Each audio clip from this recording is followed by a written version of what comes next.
Welcome back to Creating Dementia Solutions. I'm Richard Pyatt. It's a Miles for Memories program. We invite you to check out our other episodes if you have not seen them on the Miles for Memories YouTube page or at battlecreekpodcast.com or at Access Vision. We're everywhere, and we're right here with you today, and we appreciate that you've joined us, whether it is here at Access Vision or maybe by podcast. Thank you.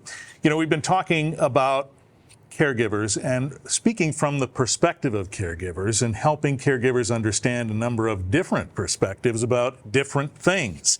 Today, we're talking about communicating with a loved one with dementia. Michelle Lennon is here from Alera, a volunteer for Miles for Memories as well, to talk with us. Hello, Michelle. Hello, Richard. So nice to see you. Yes. We've done many radio chats. Yeah. This is our first Access Vision chat. It's exciting. It is exciting. I'm so glad you're here. Boy, this is an interesting subject because if we've ever had an opportunity to choose our words, this might be it, right? The idea that the way we speak to our loved ones living with dementia is something we should think about maybe more than we used to. Absolutely. And just in general in the universe, just as the two of us here together, communication is so incredibly critical. And I like to always say with communication with someone with dementia, it's like rolling back to the basics. Kind of thinking of that person, and I say that very lightly, because someone with dementia, we don't want to think of them as like being a child, right? But we really have to pull back and slow down. And intentionally right now, I'm just thinking about if I were speaking clearly and calmly. And that goes across the board. And really with someone with dementia, everyone's journey is a little bit different. So when we talk today, you're not going to interact necessarily the same exact way each and every time, but you certainly are going to interact with them with the tips that we're going to talk about today. Yeah. And just literally slowing down, talking slowly and clearly. Think about the opposite of that. So if we're speaking fast and with agitation or excitement, what happens? That shuts someone down in comprehension sometimes. Absolutely. And sincerely, with all the training that I've been through, when you're talking to someone with dementia, think of it like this. If I'm talking to you like this and I'm saying this and that, and okay, we're going to do that is like German to someone that doesn't understand German or Spanish. Sure. It's like another language. It is. And they're not comprehending anything. And for me, if I'm trying to hear somebody and comprehend, I'm going to get agitated. And with someone with dementia, when we speak more clearly with shorter verbiage, very direct information and pausing so that individual can take the moment to take that moment in and look for the verbal or nonverbal. There's nonverbal that individual can express and reapproaching it maybe in a different way. If there is agitation, taking a different approach with that person. Yeah, a calm approach can make a difference. It's interesting you brought up the nonverbal too. I mean, we pick up on those things even if we haven't contemplated nonverbal a lot. But just imagine someone standing around, with their arms folded, saying something. This gives a vibe, doesn't it? 100%. Reading a room, right? Yes. Well, and someone with dementia can still pick up on that. Absolutely. And that goes back to our timing. When, especially obviously there's different environments when you're dealing with a patient with dementia. And those nonverbals can be distractions, right? So the room is noisy. There's a lot going on in the room. You've got the TV blaring. You've got the kids calling, the cell phones going off, and that resident or that patient or that loved one, you can see that they're clamoring or they're not able to really express themselves. It's because there's all that peripheral distraction, and it goes back to slowing everything down. getting in that moment, in that space, and being direct with that person. And if you see that they're agitated, try to eliminate as much of those nonverbal, verbal distractions that can be around. Because again, it goes back to when you're talking so fast and you're doing all that, imagine you've got a TV going, the ding-a-ling's going, the doorbell's going, and the kids are running in and out, and they're like, and the caregiver's like, well, they get so agitated. Well, read the cues. Why might that be that the individual is sensing that? And I think a lot of times people forget those things. It's really the simpler things about the agitation and the nonverbal, and reapproaching that person. If they seem to be aggravated, then reapproach it at a different time, in a different setting, or potentially taking that person out of that setting and more individual one-on-one, and really giving that person the time to actually express themselves. Yeah, try to remove them from all of that stimulus. The noise. Yeah. Yeah. Now, it's interesting when you say speak directly, simple sentences, we're not talking about not being conversational, right? We still are engaged with them. Absolutely. I like to call it like it's baby steps, right? So you are correct. Because if you were just to speak very calmly and simply, they're still a human being. They were still someone's mother, brother. There's still that person in there. It's just we have to slow it down a little bit and give that individual time to process. And by slowing it down, you give them that opportunity. And then once they make a comment, it might not be exactly, they can't get it out, but they might have a nonverbal, something on the counter. Maybe they're hungry and they point at the food. And you can follow that nonverbal cue to say, oh, are you hungry? And pause. And then you get an answer. And it might be a nod. It might be an eyebrow. It might be yes. Or they might shake their hand and say, that's what they want. But you're giving them that time to respond to it. And then continue with that conversation and say, does a salad sound good? Right? Does a salad sound good to you? Yes. Okay. So then we go from there and we can continue that and give I think it's more of a ping pong match, but it's not like a natural conversation that you would have with friends around the deck. Right.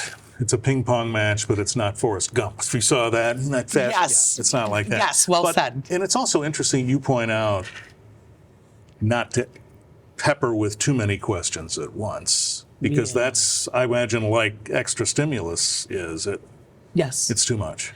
Well, again, it really goes back to Richard, and I sound redundant here, but if you're just going in guns a-blazing, you're never going to get to the end result because you're not taking that time. And the caregiver, it can be very much a burnout. I mean, on the previous episode, you were talking about caregiver burnout and different things, and they want it to be instantaneous to get that answer. And by slowing this down, it eliminates a little bit of that caregiver stress if they start to understand how to communicate with their loved one.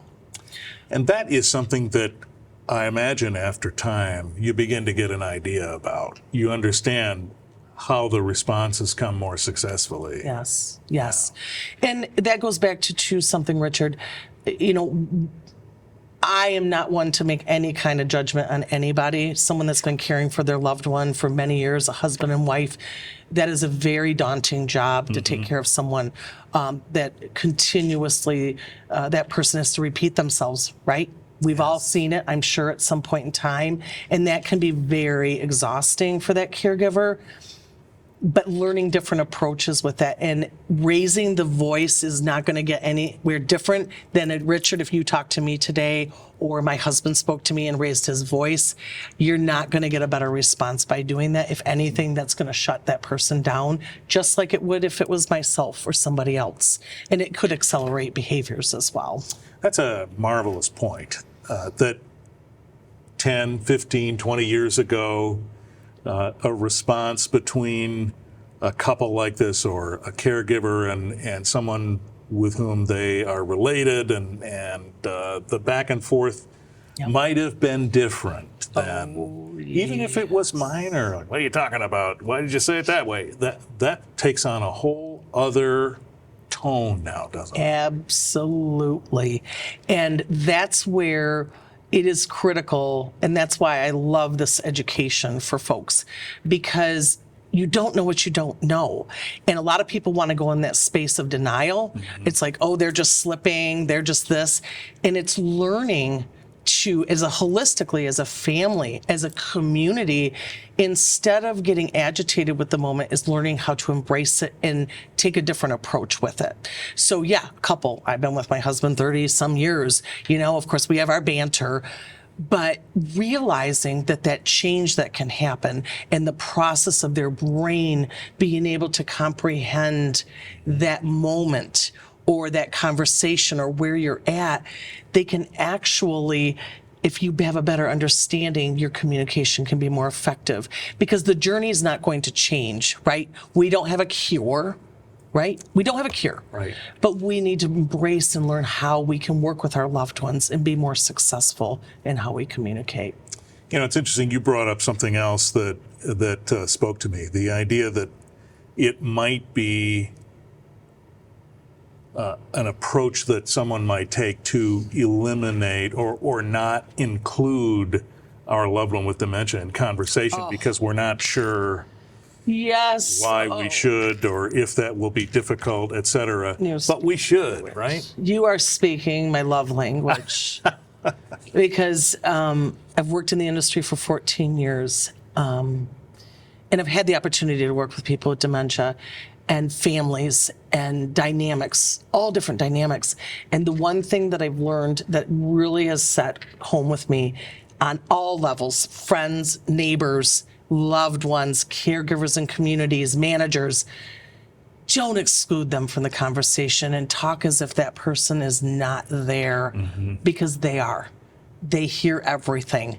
They might not have the wherewithal to be able to express themselves, hence why you might get the agitation or the behaviors, because they're being talked over. And inside, they do have something to offer, and they do have something to say.